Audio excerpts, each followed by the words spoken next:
साल 2020 में धरती से 58 करोड़ लाइट ईयर्स दूर उर्सा मेजर कॉन्स्टेलेशन में स्थित मार्केरियन 231 गैलेक्सी में चाइनीज एस्ट्रोनॉमर्स के ग्रुप ने मॉलिक्यूलर ऑक्सीजन के एक बहुत बड़े क्लाउड की खोज की थी। साइंटिस्ट का ये मानना है कि ये ऑक्सीजन वैसी ही है जैसे कि धरती के एटमॉस्फेयर में प्रेजेंट है और जिसमें हम इंसान सांस लेते हैं।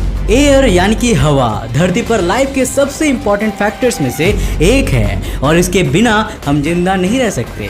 इस असीम शांत पड़े ब्रह्मांड में जहां देखो आपको एक से एक खूबसूरत नज़ारे दिखेंगे, लेकिन अफसोस स्पेस की वैक्यूम के कारण हम इस खूबसूरती को और शांति में खुलकर सांस भी नहीं ले सकते। वैसे क्या आपने कभी ये सोचा है कि अगर धरती की तरह ये पूरा यूनिवर्स भी हवा से भरा हुआ होता तो क्या होता? अब जरा अंतरिक्ष टीवी के साथ कल्पना की गहराइयों की ओर चलिए और इमेजिन कीजिए कि आप अपने स्पेसक्राफ्ट में बैठकर अंतरिक्ष की सैर के लिए निकल जाते हो। आप अपने स्पेसक्राफ्ट से बाहर निकलते हो और अब आप धरती से दूर अंतरिक्ष में बिल्कुल अकेले खड़े हुए हो। तो क्या हवा से भरे इस अंतरिक्ष में आप धरती की तरह बिना किसी स्पेस सूट के सांस ले पाएंगे? क्या इस तरह की कंडीशंस हम इंसानों के लिए सही होगी और क्या इससे दूसरे प्लैनेट्स पर लाइफ की कंडीशंस डेवलप होंगी? वैसे क्या आप ये जानते हैं कि एयर से भरा यूनिवर्स धरती को बर्बाद कर सकता है? क्या यकीन नहीं होता ना? आज की इस वीडियो में मैं आपको इसी के बारे में बताने वाला हूँ, तो आज के इस वीडियो को बिल्कुल एंड तक जरूर देखना। तो हेलो गाइस, मैं हूँ कौशिक और चलिए शुरू करते हैं आज के इस नए एपिसोड को। दोस्तों सबसे पहले तो मैं आपको ये क्लियर कर देना चाहता हूँ कि अगर हम इंसान यूनिवर्स को हवा से भरकर उसमें सांस लेना चाहते हैं तो वो एयर बिल्कुल वैसी होनी चाहिए जैसी हमारी धरती पर होती है। मतलब उसमें 78% nitrogen, 21% oxygen, 0.93% argon, 0.04% carbon dioxide और neon, helium, methane, krypton, hydrogen और वाटर वेपर के ट्रेसेस भी होनी चाहिए। अगर हम इस कंपोजिशन को थोड़ा भी डिस्टर्ब करते हैं तो हम यूनिवर्स में सांस लेने की सोच भी नहीं सकते। अब अगर आप इस कंपोजिशन को मेंटेन करके सांस भी ले लेते हैं तो इसका ये मतलब कतई नहीं है कि ये यूनिवर्स आपको चैन की सांस लेने देगा। हमारे यूनिवर्स में हर सेकंड कोई ना कोई तारे में सुपरनोवा एक्सप्लोजन हो रहा होता है। सूरज से आने वाली सोलर विंड्स हमारे पास से गुजरती रहती है।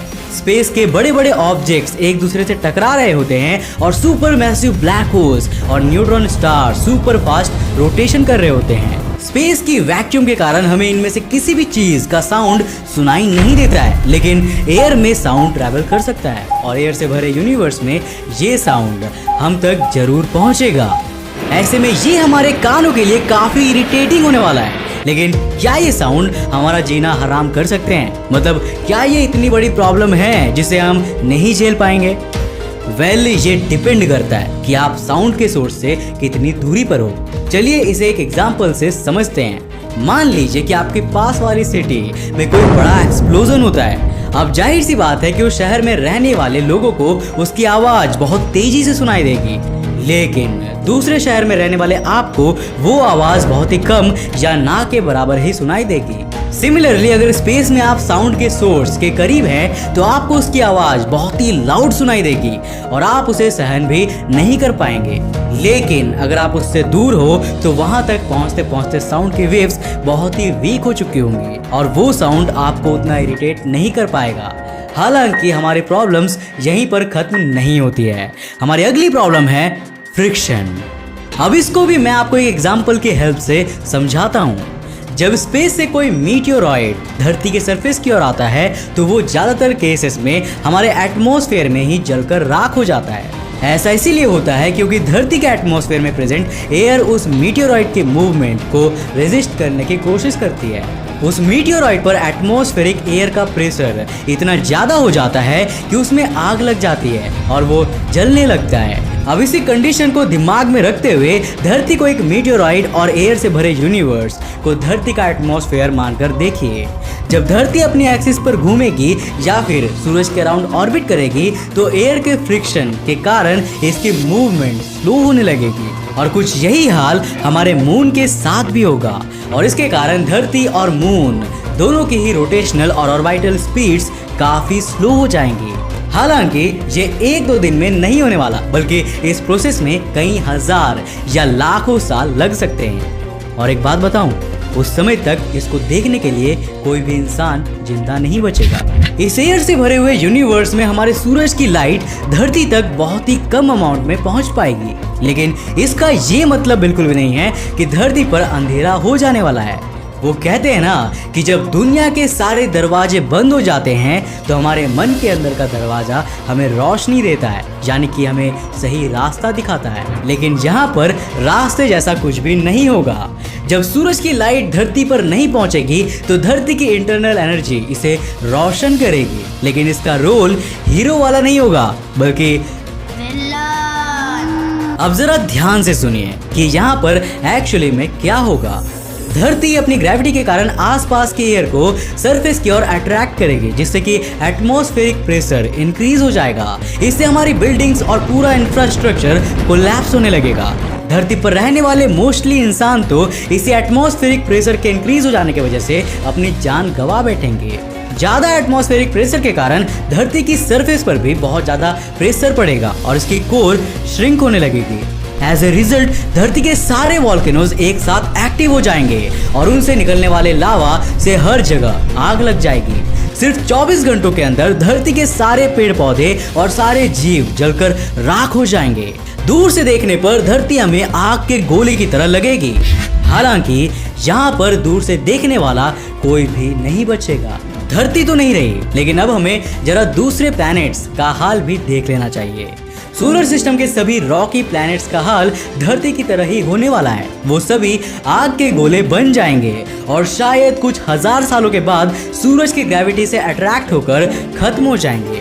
बात करें गैसियस प्लैनेट यानी कि जुपिटर, सैटर्न, यूरेनस और नेपच्यून की, तो यहाँ पर आपको बड़ी ही सरप्राइजिंग कंडीशंस देखने को मिलेंगी। रॉकी प्लैनेट्स की तरह इनका टेम्परेचर भी बहुत ज्यादा हाई हो चुका होगा, लेकिन गैसियस प्लैनेट के चारों ओर जब वैक्यूम की जगह गैस ले लेगी तो ये गैस के पार्टिकल्स को अपने में मिलाने लगेंगे और इनकी साइज बहुत ज्यादा होने लगेगी। ऐसी कंडीशन में हो सकता है कि इनमें से कोई प्लैनेट एक ड्वार्फ स्टार का रूप ले ले और हमारा सोलर सिस्टम एक बाइनरी या फिर एक ट्राइनरी सोलर सिस्टम बन जाए। हालांकि ये सब कुछ ज्यादा समय तक नहीं चलेगा और कुछ हजार सालों के बाद सोलर सिस्टम के सभी ऑब्जेक्ट्स सूरज की ग्रेविटी के इन्फ्लुएंस के कारण इसमें समा जाएंगे। मिल्की वे के करोड़ों स्टार्स के बीच का खाली पड़ा इंटरस्टेलर स्पेस भी अब एयर से भर जाने वाला है और इसके कारण मिल्की वे का ओवरऑल मास भी काफी हद तक बढ़ जाएगा।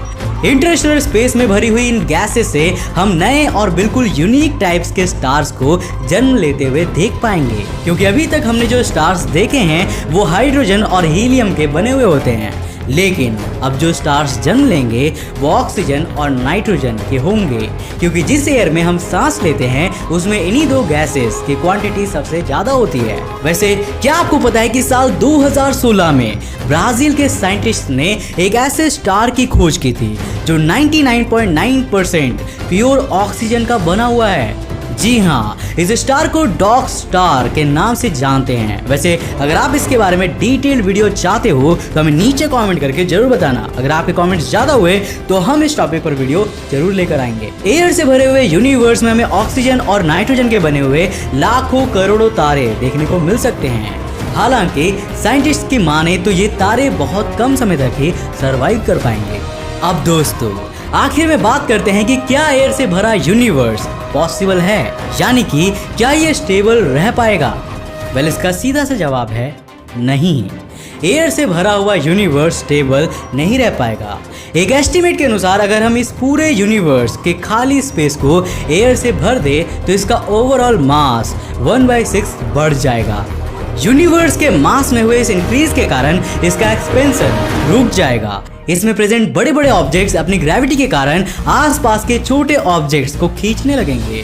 धरती की तरह ही यूनिवर्स के सारे ऑब्जेक्ट्स आग के गोले में बदल जाएंगे और यूनिवर्स का टेम्परेचर बहुत तेजी से बढ़ता जाएगा।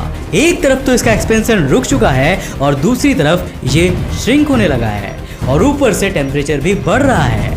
ऐसे में हमारा यूनिवर्स सुपर हॉट फ्लूइड से भर जाएगा जिसकी डेंसिटी बहुत ज़्यादा होगी। और देखते ही देखते एक दिन वो आएगा जब ये सब एक सिंगुलैरिटी में समा जाएगा। मतलब यूनिवर्स एक बार फिर से बिग बैंग के समय वाले एक सुपर डेंस पॉइंट जैसा हो जाएगा।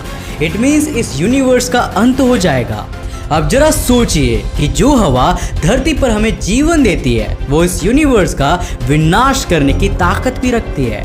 इस यूनिवर्स में हम जो कुछ भी देखते हैं और जिन फेनोमेनन से रूबरू होते हैं उनमें से हर एक का अपना एक इम्पोर्टेंस होता है और उनके बिना यूनिवर्स का बैलेंस बिगड़ना तय है। यहाँ पर हर चीज़ बड़ी सोच समझकर क्रिएट की गई है और हमारा ये माइंड उस क्रिएटर की थिंकिंग को मैच करने लायक बिल्कुल भी नहीं है। बात सही लगी हो तो इस वीडियो को एक लाइक करना और शेयर जरूर कर देना। आपको आज की ये वीडियो कैसा लगा हमें नीचे कमेंट करके जरूर बताना। अगर आपने अभी तक हमारे इस चैनल को सब्सक्राइब नहीं किया है तो क्या कर रहे हो यार, जल्दी से इस चैनल को सब्सक्राइब करो और साथ ही नोटिफिकेशन बेल को बंद कर दो ताकि आप देख सको हमारे वीडियो सबसे पहले। तब तक के लिए बाय, जय हिंद।